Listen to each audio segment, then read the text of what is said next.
दक्षिण भारत में हम नहाए बिना घर से बाहर कदम नहीं रखते। चाहे जो भी हो जाए, चाहे हम पानी ना पिएं, लेकिन हम पहले नहाएंगे। तो ये नई संस्कृति मत शुरू कीजिए कि इतने दिनों में नहाइए। आप अपने शरीर को पानी से धोते हैं। इसका संबंध सिर्फ मिट्टी हटाने से नहीं है। अगर आपके शरीर पर मिट्टी ना भी हो, तब भी क्या आपने देखा है कि पूरे दिन के काम के बाद अगर आप पर कई चीजों का बोझ जमा हो जाए और आप आकर नहा लें, तो ऐसा लगता है नया जीवन मिल गया। क्या ऐसा होता है? सिर्फ शरीर को साफ करने की बात नहीं है, बात साबुन की नहीं है, बस शरीर पर पानी का बहना। आप जाकर नदी में डुबकी लगाइए, वहां 10 मिनट रुकिए और बाहर आकर देखिए। ऐसा महसूस होगा जैसे आपका नया जन्म हुआ है। क्योंकि आपको समझने की जरूरत है कि यह शरीर बुनियादी रूप से 5 तत्वों से बना है: पृथ्वी, पानी, अग्नि, हवा और आकाश। इस मौसम में हमारे योग केंद्र में, क्योंकि हमारे यहां एक हवा की टनल है, यानी शांत घाटी से मॉनसून की हवाएं बहकर इस घाटी में केंद्रित हो जाती हैं, और जब ये योग केंद्र की ओर आती हैं तो उनकी रफ्तार 70 से 110 किलोमीटर प्रति घंटा हो जाती है, दिन के अलग अलग समय पर। तो इस समय हमारे सभी लोग साधना करते हैं। वो हवाओं में इस तरह खड़े हो जाते हैं, क्योंकि ये वायु स्नान है। जल स्नान आप रोज करते हैं, वायु स्नान भी किया जा सकता है। योगी हमेशा अपने शरीर पर मिट्टी लगाते थे, लेकिन आज इसने स्पा में मड बाथ का रूप ले लिया है। ठीक है, तो मड बाथ भी होता है। Similarly, there is a fire wash. इसी तरह से अग्नि स्नान होता है।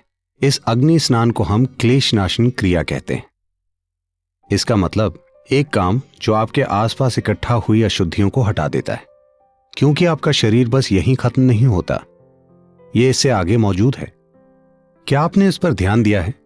शायद महिलाएं इस बारे में पुरुषों से ज्यादा संवेदनशील हैं कि किसी को आपको छूने की जरूरत नहीं है। अगर कोई कुछ ज्यादा पास आ जाता है, ये कोई मानसिक चीज नहीं है, वो एक अलग बात है। मानसिक और भावनात्मक पहलू होते हैं, उन्हें छोड़ दीजिए। अगर कोई ज्यादा पास आ जाता है तो वहीं एक भावना पैदा होती है। आप जान जाते हैं कि आपको कुछ दूरी चाहिए। उन्होंने आपको छुआ नहीं है, बस ऐसे करने से ही कुछ परेशानी होती है ना? क्योंकि शरीर यहीं खत्म नहीं होता, ऊर्जाएं इससे थोड़ा आगे तक होती हैं। इससे कितना आगे हैं, ये इस पर निर्भर करता है कि आपकी जीवन ऊर्जा कितनी उल्लासित है। अगर आपकी जीवन ऊर्जा वाकई उल्लासित है तो आप ये पूरा हॉल उससे भर सकते हैं, वरना ये कम से कम थोड़ा आगे तक होती है। ज्यादातर लोगों के लिए ये शरीर से 3 से 9 इंच तक बाहर हो सकती हैं। तो जैसे जैसे आपके शरीर पर अशुद्धियां इकट्ठी हो जाती हैं, अगर आप बाहर जाएं, मोटरसाइकिल चलाने पर आप देखेंगे, मैं जब भी मोटरसाइकिल चलाता हूं तब थोड़ा जवान हो जाता हूं, क्योंकि अगर मैं 4-5 घंटे चलाकर वापस आता हूं तो लोग कहते हैं, सदगुरु आपकी दाढ़ी काली हो गई है, काला कार्बन लग जाता है। तो आप शरीर पर चीजें इकट्ठी करते हैं, आप उसे धोते हैं। इसी तरह आप ऊर्जा सिस्टम पर भी अन्य तरह की चीजें इकट्ठी कर रहे हैं। अगर आप इसे पानी से धोएं तो कुछ अशुद्धियां चली जाएंगी। अगर आप हवा से धोएं तो कुछ अन्य चीजें चली जाएंगी, लेकिन हवा हमेशा वैसे उपलब्ध नहीं होती। आप ये भी देख सकते हैं। लेकिन इन दिनों ये पंखे एक खास रफ्तार से चलते हैं, पर अगर आपके पंखे सही रफ्तार पर चलें और आप उनके नीचे बस कुछ समय बैठें, आप देखेंगे कि आपके अंदर कुछ ऊंचा उठ जाता है। क्या आपने ये देखा है? थोड़ा सा वायु स्नान।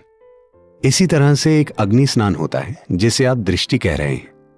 क्या यह हमेशा दूसरे लोगों के देखने से होता है या नहीं होता, इस पर प्रश्न उठ सकते हैं। लेकिन आपके आसपास के जीवन का आपके ऊर्जा सिस्टम पर जरूर प्रभाव पड़ता है। अगर आप में एक आध्यात्मिक प्रक्रिया है, मतलब आप कोई क्रिया कर रहे हैं या कोई ध्यान की प्रक्रिया कर रहे हैं, तो आपको इन चीजों की जरूरत नहीं है, क्योंकि आप जानते हैं कि खुद को अंदर से कैसे धोना है। अगर आप वो नहीं जानते तो ये चीजें महत्वपूर्ण हो जाती। मुझे आपको ये बताना चाहिए कि इसे करने का एक तरीका है जो कुछ पीढ़ियों पहले लोग अच्छे से जानते थे, लेकिन आज मैं देख रहा हूं कि वो बस कुछ जलाकर ऐसा करते हैं।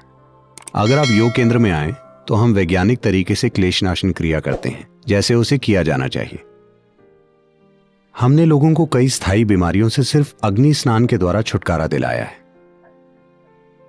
एक चौंकाने वाली बात जो हमें कुछ समय पहले ही पता चली है वो ये है कि ADHD यानी सीखने की परेशानी से पीड़ित कई बच्चों में अग्नि स्नान के 6 से 8 हफ्तों के बाद जबरदस्त बदलाव आया है। हमने इसकी उम्मीद कभी नहीं की थी।